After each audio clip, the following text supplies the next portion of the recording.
이달을 첫째 달로 삼습니다. 6월절이죠. 6월절. 그리고 이 달이 시작되는 날로부터 열흘째 되는 날 가족당 한 마리씩 양이나 염소를 준비하고 있다가 4일이 지난 후에 14번째 날 해가 질 무렵에 그 양이나 염소를 잡습니다. 그리고 그 피를 받아서 집 현관문의 좌우, 문설주라고 그러죠. 좌우에 피를 바르고 또 위에 상인방이라고 하는데요. 좌우 문설주와 상인방에 피를 바르라는 겁니다.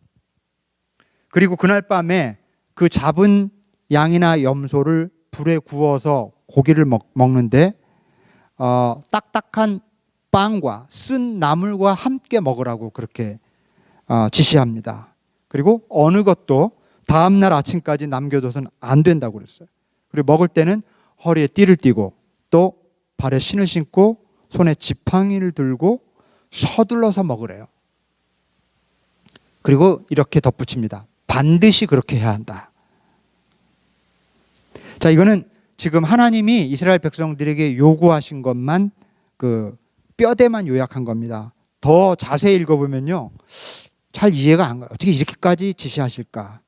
예를 들어 식구의 수가 적을 수 있죠. 양 한 마리를 먹기에 식구 숫자가 적을 경우는 옆에 혼자 사는 사람이나 뭐 이런 다른 사람들을 수배해서 같이 먹을 수 있는 숫자를 채운 다음에 먹으라는 거예요. 그 분량을 계산해서 불러다가 함께 먹으라고 얘기하죠. 그리고 양이나 염소는 1년 된 수컷이어야 했습니다.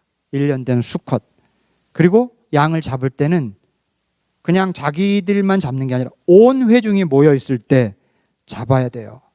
그리고 절대 날로 먹거나 물을 부어서 삶아 먹으면 안 되고 불에 구워 먹어야 된다. 그리고 혹시 남은 뼈다귀나 내장 같은 것들이 있으면 반드시 불로 태워서 없애야 했습니다. 자, 여러분, 우리는 사실 이 그 성경 말씀을 여러 번 듣고 또 읽어보기도 하고 알고 있기 때문에 그렇지만 여태까지 한 번도 하나님의 음성을 들어본 적도 없고 하나님의 지시를 받아본 적도 없는데 하나님이 나타나셔서 모세와 아론을 통해 이런 말씀을 하신다. 이런 지시를 주신다. 어떠실 것 같아요? 좀 정말 뜬금없이 느껴졌을 겁니다. 무슨 일이 일어나는지, 왜 그래야 하는지 알 수 없는 이스라엘 백성들의 입장에서는 이런 하나님의 디테일한 지시가 얼마나 엉뚱하고 황당하게 들렸을까요? 게다가 이걸 반드시 따라야 된다고 말씀을 하십니다. 그러니 이스라엘 백성들에게 이 말이 얼마나 마음에 와닿지 않았겠어요. 아니, 우리가 뭐 좀 정신 나간 사람들처럼 이런 일을 꼭 해야 돼? 그렇게 질문할 사람도 있었을 겁니다. 그 이후에 이스라엘 사람들의 예배의 형식이 되었지만, 제사의 형식이 되고 우리도 익숙하지만 사실 맨 처음 이런 지시를 받았던 이 사람들에게 이건 정말 황당한 그런 말씀이었던 거죠. 마음에 와닿지 않았을 거예요. 우리가 흔히 이해할 수 없거나 마음에 와닿지 않는 말을 그런 말은 잔소리처럼 들리는 법입니다. 그렇죠? 이스라엘 백성들에게 하나님의 이 말씀은 귀찮은 소리, 잔소리처럼 들렸을 가능성이 많습니다. 하나님의 잔소리. 자, 그런데 어떤 일이 벌어지죠? 우리가 아는 것처럼 상상할 수 없는 일이 벌어집니다. 하나님께서 말씀하신 그날 밤 죽음의 사자가 말씀하신 대로 온 이집트 땅을 덮치기 시작합니다. 그리고 이집트에 있는 모든 사람의 맏아들과 짐승의 맏배가 생명을 잃어버립니다. 바로 왕의 맏아들도 왕자도 생명을 잃습니다. 온 이집트에서 통곡의 소리가 울려 퍼집니다. 그렇지만 하나님이 말씀하신 대로 양을 잡아서 자기 집 현관문 양쪽 문설주와 상인방에 바른 그 이스라엘 집은 죽음의 사자가 그냥 패스 오버, 지나가 버렸습니다. 하나님의 이해할 수 없는 지시, 그 잔소리 같은 말씀은 이스라엘의 생명을 지켜주는 구원의 지침이었던 것이죠. 자, 그런데 이토록 놀라운 사건을 경험한 후부터 하나님은 이스라엘 백성들의 삶에 더 깊숙이 간섭하시고 시시때때로 일일이 이래라 저래라 본격적으로 잔소리를 시작하십니다. 사실 이스라엘 백성들은요, 요셉이 총리 대신이 된 이후에 그 이집트 땅에서 400년을 살아왔습니다. 400년. 그동안 하나님을 잊고 살았어요. 하나님의 간섭이나 잔소리 없이 자기들 뜻대로 좀 자유롭게 마음 편하게 살았던 겁니다. 그렇지만 이 유월절 구원 사건을 통해서 하나님과 다시 연결된 이후부터는 하나님의 간섭, 하나님의 잔소리와 함께 살아야만 했습니다. 홍해를 건너는 동안 이렇게 해라 저렇게 해라, 광야를 지나는 동안 이래야 한다 저래야 한다, 시내산에 머무는 동안 구체적으로 10개의 계명을 아주 이제는 딱 돌에 기록을 해서 던져주지 않습니까? 다시 가나안 땅으로 행군하는 동안 이스라엘은 하나님의 끝없는 간섭 그리고 잔소리를 들어야 했습니다. 그런데 이스라엘 백성들의 반응이 어땠습니까? 우리가 아는 구약 성경 출애굽기 모세 오경을 한번 보시면 이들의 반응이 정말 하나님의 간섭을 귀찮아했어요. 부담스러워했습니다. 때로는 두 손으로 귀를 막기도 하고 하나님이 하신 말씀을 정반대로 아우 잔소리 이런 식으로 또 그러고는 귀 기울이지 않은 경우가 너무나 많았습니다. 그리고 자기들이 옳다고 믿는 대로 행동하고 자기들 고집대로 행동했습니다. 그런데 그때마다 그들에게 커다란 화가 닥치곤 했죠.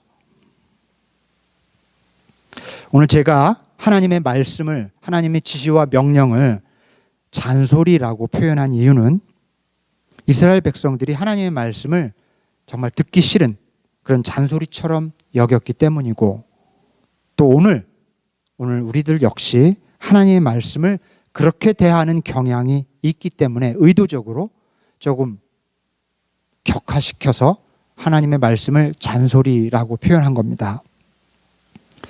우리에게 성경 말씀은 때로 좀 고집스러운 어르신의 훈계처럼 그렇게 여겨지기도 하고, 틀린 말은 아니지만 따르기는 좀 부담스러운 그런 말씀이라고 생각할 때가 많아요. 이 말씀을 좀 읽으려고 하면 왠지 지루하고 귀찮고 좀 뻔한 것처럼 들립니다. 그야말로 하나님의 말씀을 진지하게 귀 기울여야 할 말씀이 아니라 아유 좀 지루해, 조금 귀찮아, 이렇게 잔소리쯤으로 여기는 게 아닐까, 그런 뜻에서 제가 오늘 하나님의 명령, 지시, 말씀을 하나님의 잔소리라고, 말하자면 우리들의 편에서, 우리들 입장에서 그렇게 한번 표현해 본 것입니다. 그렇지만 여러분, 신앙생활을 한다는 것은 하나님의 간섭, 하나님의 잔소리와 함께 사는 것이 아닐까 싶습니다. 우리가 지난 400년 동안 하나님 없이 내 마음대로 살다가 하나님과 다시 연결된 이후로 하나님의 잔소리와 더불어 살아야 했던 이스라엘 백성들처럼, 우리가 하나님을 모르고 살 때는 모르거니와 하나님을 알고 하나님을 믿고 하나님과 연결되어서 살기 시작했다면, 그러면 하나님의 잔소리, 하나님의 간섭, 이것은 불가피하다는 것입니다. 아무리 귀찮고 마음에 와닿지 않아도 부모의 간섭을 허용하고 잔소리를 들어야 하는 게 자녀의 운명이듯이, 아무리 이해할 수 없을지라도 하나님의 간섭을 허용하고 아무리 잔소리처럼 들려도 그 말씀에 귀 기울여야 하는 것이 하나님의 자녀들의 운명인 것입니다. 저희 집 막내를 캘리포니아에 있는 대학에 데려다주고 온 지가 2주가 지났습니다. 그 시민권 서류 문제로 그 학생 론이 나오질 않아서 등록이 안 되고, 또 기숙사 입주에 문제가 생기고 여러 가지 문제를 좀 해결하느라고 좀 정신이 없어서 지금도 그게 제대로 좀 해결이 안 돼서 좀 걱정을 하고 있는 중인데,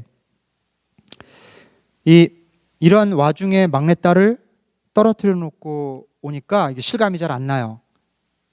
이게 완전히 모든 게 딱 해결이 되고 탁 놓고 잘 지내 안녕 하고 돌아왔으면은 그렇지 않을 텐데 좀 정신이 없었습니다. 근데 그럼에도 불구하고 지난주부터 슬슬 막내 생각이 나고 또 보고 싶은 마음이 울컥울컥 이렇게 차오릅니다. 여러분, 우리 자녀들 대학 보내고 떨어뜨리고 다 먼저 이미 졸업하고 출가시키고 하는 분들도 계실 텐데 어떻게 이런 시간 보내셨는지 참 존경스럽습니다.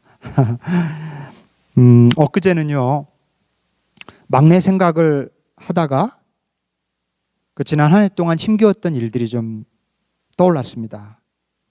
사실 12학년 어떻습니까? 그렇지 않아도 굉장히 예민하고 스트레스 많은 그런 시절이잖아요. 근데 하필 저희 막내는 그 사춘기를 겪지 않고 자랐어요. 그러다가 12학년이 될 때 하필 그때 사춘기가 아주 절정에 이르도록 찾아왔어요.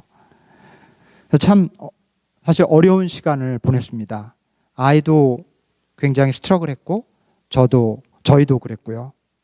늘 사춘기 아이들 그렇듯이 얼굴이 얼음장처럼 차갑습니다. 집에 와서 웃질 않아요. 부모님 보면서 아주 그 차가운 표정을 짓고 말 붙이면 굉장히 쌀쌀 맞고 단답형, 딱 할 말만 딱 하죠. 단답형으로 대답합니다. 얼굴을 마주하고 같이 밥도 안 먹으려고 하고요. 대화하는 것 자체를 좀 부담스러워해요. 그래서 아이가 먹는 걸 좋아하니까 먹는 걸 사주겠다고, 그래서 가서 먹으면서 이런저런 얘기하고 싶은 욕심인데 얘는 한 수 위에요. 투고 하재요. 투고. 그래서 식당 가서 투고해서 집에 와서 자기 방에서 먹겠다는 거예요. 엄마 아빠랑 얼굴 마주보고 먹는 게 싫은 거예요. 가장 중요한 결정을 해야 되는 시기잖아요. 12학년. 부모님하고 마음 터놓고 100%까지 그렇게 못하더라도 좀 그래도 긴밀하게 의논하고 고민이 뭔지, 그리고 엄마 아빠의 지혜와 그런 것들을 또 들려주고 그래야 되는데, 이 아이가 이런 타이밍에 엄마 아빠의 의견에 귀를 막고 또 어드바이스를 건성으로 듣고 귀 기울이질 않아요. 참 답답했습니다. 저는 물론 우리 막내가 착한 아이고 마음 따뜻하고 눈물 많고 인정 많은 아이라는 걸 잘 압니다. 굉장히 밝고 긍정적이고 똑똑한 아이라는 것도 잘 압니다. 제가 다 헤아리지 못하는 자기만의 고민, 어려움도 분명히 있을 거예요. 그리고 사춘기 시절에 호르몬이 가져다주는 자기도 어떻게 컨트롤할 수 없는 그런 감정 때문에 스스로 굉장히 힘들었을 거예요. 그래서 그거 보고 강요하기보다 좀 더 나은 길이 있을 텐데, 좀 더 지혜로운 방식이 있을 텐데 하는 게 제 의견이었지만 그냥 아이를 믿고 기다려주기로 했습니다. 그래서 가능하면 우리 아이가 원하는 대로 동의해주고 받아줬죠. 결국 본인이 원하는 대로 지난 12학년 시절을 보냈고 또 자기가 원하는 대로 캘리포니아에 있는 자기 원하는 학교에 갔습니다. 네, 크게 걱정하지는 않습니다. 앞으로도 저는 아이를 응원하고 서포트 해줄 겁니다. 그럼에도 불구하고 제 안에 남아있는 깊은 아쉬움은 지난 1년 부모와 함께 할 수 있는 마지막 시간인데 좀 더 아이와 함께 좀 속 깊은 대화도 좀 나누고 좀 더 따뜻한 시간 좀 가질 수 있었더라면, 내 뜻을 듣고 그대로 따르지 않더라도 좀 그런 따뜻한 시간, 엄마와 아빠로, 딸로 그렇게 좀 그런 시간 가질 수 있었더라면, 얼굴 마주보고 같이 밥도 좀 먹고 함께 지내는 시간이 좀 더 있었더라면 얼마나 좋았을까 하는 아쉬움이 너무 짙게 남아 있어요. 교회 여러분, 그런데 말입니다. 아빠로서 사랑하는 막내딸에게 느꼈던 그 아쉬운 마음이 정확하게 우리를 향해 느끼는 하나님의 마음이라는 것을 깨달았어요. 정확하게 그게 하나님의 마음이구나. 내가 내 막내딸을 떠나보내고 느꼈던 그 아쉬움이 하나님이 우리에게 느끼는 아쉬움이겠구나. 하나님은 조금 더 우리 얼굴을 마주보고 싶어 하시고 좀 더 깊은 대화를 나누고 싶어 하신다는 사실. 어떻게 사는 게 정말 옳은지, 앞으로의 삶을 위해서 어떤 선택을 하며 사는 게 가장 좋은지 가장 잘 아시고 잘 가르쳐 주실 수 있는 분이시기 때문에 하나님은 당신의 말씀을 좀 주고 싶어 하시죠. 그런데 우리는 잔소리처럼 듣는 거죠. 귀 기울이지 않습니다. 게다가 하나님은 당신의 말에 귀 기울이고 100% 순종하지 않더라도 좀 함께 나랑 좀 있었으면 하는 마음을 우리에게 늘 가지고 계시는데 우리가 하나님과 함께 있으려 하질 않아요. 우리는 하나님 앞에서 일평생 사춘기 아이처럼 행동하며 사는구나, 그런 생각이 좀 들었습니다. 가능하면 얼굴 마주치지 않으려고 하고 가능하면 하나님과 대화하지 않으려고 해요. 하나님의 말씀을 자꾸 귀찮아하고 주의 깊게 귀 기울이려고 하질 않습니다. 가끔 정말 절박할 때는 도움을 청해요. 하나님, 어쩌면 그렇게 사춘기 아이들이라고 비슷한지요. 엄마, 이거 사줘. 엄마, 나 돈 필요해. 그죠? 청구서만 들이밀지 엄마 아빠 말에 깊게 귀 기울이려고 하진 않죠. 딱 우리 모습이에요. 필요할 때 하나님께 도움을 받지만 하나님이 너무 내 일에 세세히 참견하진 않았으면 좋겠는 거죠. 친구들이랑 어울려 노는 건 좋아하는데 하나님과 어울려 노는 건 굉장히 어색해합니다. 하나님께서 얼마나 답답해 하실까, 얼마나 아쉬워하실까 한번 여러분 생각해 보시기 바랍니다. 오늘 말씀을 통해서요, 우리가 좀 생각해 볼 것이 있습니다. 먼저 우리들의 태도입니다. 우리는 아까 말씀드린 대로 일평생 하나님을 사춘기 마음으로 대하는 것 같습니다. 도무지 하나님의 얼굴을 마주보고 함께 있으려 하질 않고 또 친구들과 어울리고 사람과 만나고 내가 만족스러워하는, 나를 즐겁게 하는 일들은 굉장히 아주 즐거워하지만 하나님께는 무관심하고 늘 냉랭하고 차갑습니다. 내 어젠다에만 사로잡혀서 하나님에 대해서는 거의 시간을 할애하지 않으려고 해요. 하나님의 말씀은 귀찮고 지루하고 그래서 주의 깊게 귀 기울이지 않습니다. 어떻게 이런 우리 태도를 바꿀 수 있을까요?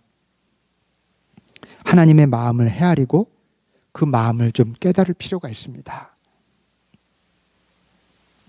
언젠가 우리 막내 아이가 엄마 아빠의 마음을 조금 헤아리기 시작할 때, 그때 그 아이는 정말 어른이 되기 시작하는 때라고 저는 믿습니다. 정말 철이 드는 거죠. 그런 것처럼 우리도 하나님의 마음을 조금이라도 헤아리기 시작하면 하나님이 얼마나 우리에게 가장 좋은 것들을 주시고 싶어 하시고 올바른 길로 인도하기를 원하시고 어떤 길이 내가 가야 할 길인지를 우리가 귀 기울이기를, 그런 마음으로 기다리고 계시는 분임을 우리가 깨닫기 시작할 때 우리는 진짜 본격적으로 영적인 삶을 시작할 수 있게 될 것입니다.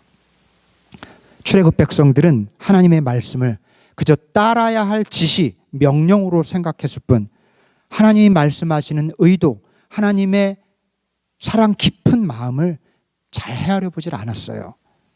그래서 그토록 광야길에서 끊임없이 하나님을 배반하고 돌이켰던 것이죠. 그런데 우리도 그렇습니다. 하나님의 말씀을 자꾸 지켜야 될 어떤 부담스러운 의무로 생각할 뿐 왜 그렇게 말씀하시는지, 그 말씀을 하시는 하나님의 마음이 무엇인지를 잘 헤아려 보지 않으려고 하는 것 같습니다. 그렇다면 하나님이 왜 우리에게 이렇게 말씀을 주실까요? 다시 말해서 하나님이 왜 이렇게 우리에게 잔소리하려고 하실까요? 그것은 우리가 자녀나 사랑하는 사람에게 이런저런 지시와 요구를 하는 것과 같습니다. 때로는요, 뜬금이 없고 납득되지 않을 때도 있지만 그것의 기초는 틀림없이 사랑입니다. 그에게 유익이 되고 행복이 되고 그것이 생명의 길이기 때문이죠. 그것이 부모의 잔소리 혹은 하나님의 잔소리에 담긴 본 마음이 아니겠습니까? 무엇보다 헤아려야 할 하나님의 마음은 우리가 하나님의 말씀을 귀찮아하고 또 건성으로 듣고 끝까지 고집대로 내 고집대로 내 길을 가려고 해도 하나님은 너무나 우리와 함께 있고 싶어 하신다는 사실을 아는 겁니다. 저는 오늘 이 말씀을 통해서 그것 하나만 좀 건져서 가더라도 참 좋겠습니다. 하나님의 마음, 우리의 태도와 달리 하나님은 너무나 우리와 함께 얼굴을 마주하고 함께 대화 나누고 함께 있고 싶어 하신다는 사실. 하나님의 이 본 마음을 헤아릴 수 있다면 우리는 하나님의 잔소리를 거룩하고 소중한 하나님의 말씀으로 귀 기울일 수 있게 될 것입니다. 사랑하는 교회 여러분, 우리 앞으로 하나님께 좀 더 시간을 내어드립시다. 하나님의 마음을, 그 속 깊은 사랑을, 우리와 함께 있고자 하시는 그 간절한 하나님의 소원을 좀 마음에 품었으면 좋겠습니다. 여러분, 그러므로 이렇게 주일마다 주님을 예배하는 일을 소홀히 하지 맙시다. 이게 그저 어떤 형식에 참여하는 게 아니라 주님의 얼굴을 마주하고 주님과 함께 있는 시간을 갖는 거잖아요. 이 시간 우리가 소홀히 하거나 게을리 할 때 하나님의 마음이 좀 많이 아쉬울 것 같아요. 가능하면 주일 예배에 빠지지 마시고 마음과 뜻과 정성을 다해서 예배를 드려봅시다. 그리고 여러분, 주중에 일상생활을 할 때 하나님의 말씀을 좀 더 우리가 좀 읽고 좀 더 깊이 묵상해야 합니다.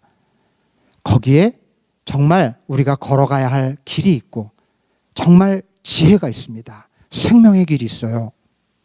내가 삶의 어려움에 직면해서 머리를 쥐어짜고 밤잠을 설치고 그러지만은 하나님의 말씀을 왜 펼치지 않는지 모르겠습니다. 거기에 내가 갖고 있는 문제에 즉답이 있지 않을지 몰라도 즉답보다 더 귀한 답이 있어요. 근본적인 자세가 있어요. 증상을 치료하는 정도가 아니라 근본을 치료하는 치료의 힘이 거기에 있다는 사실을 우리가 믿고 우리 매일의 삶 속에서 하나님의 말씀을 가까이 하고 읽고 묵상하는 일을 게을리하지 말아야 합니다. 더불어서 주님과 얼굴을 마주하는 시간을, 주님과 함께 있는 따뜻한 시간을 좀 갖기 위해서 여러분 주중에 침묵 속에서 하나님과 함께 머무는 시간을 가지실 수 있기를 바랍니다.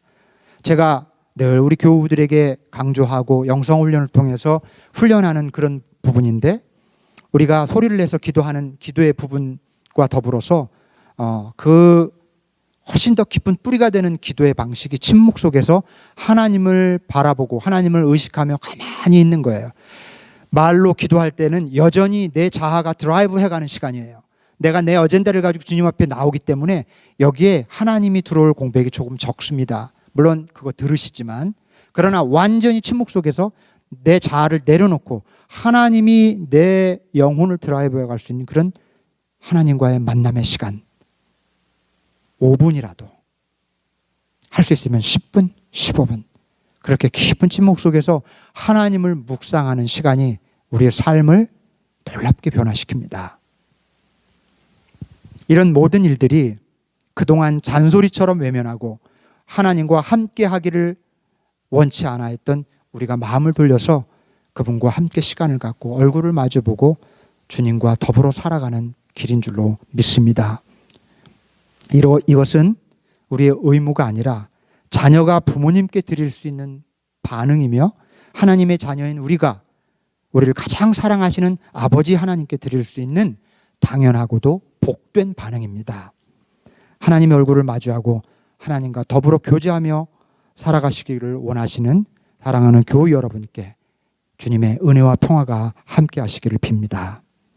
아멘. 기도하겠습니다.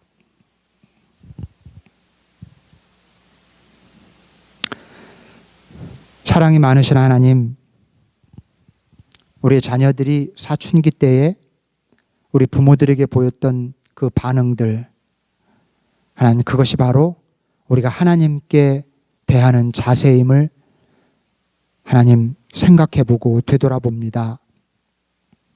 주님, 이제 어른이 되고 철이 들어서 내 사춘기 시절을 돌아보니 주님, 그것이 얼마나 우리 부모님께 아픔이 되고 아쉬움이 되었을까 생각해 봅니다. 주님, 우리가 살아가는 우리의 신앙생활이 마치 그와 같은 것 같습니다.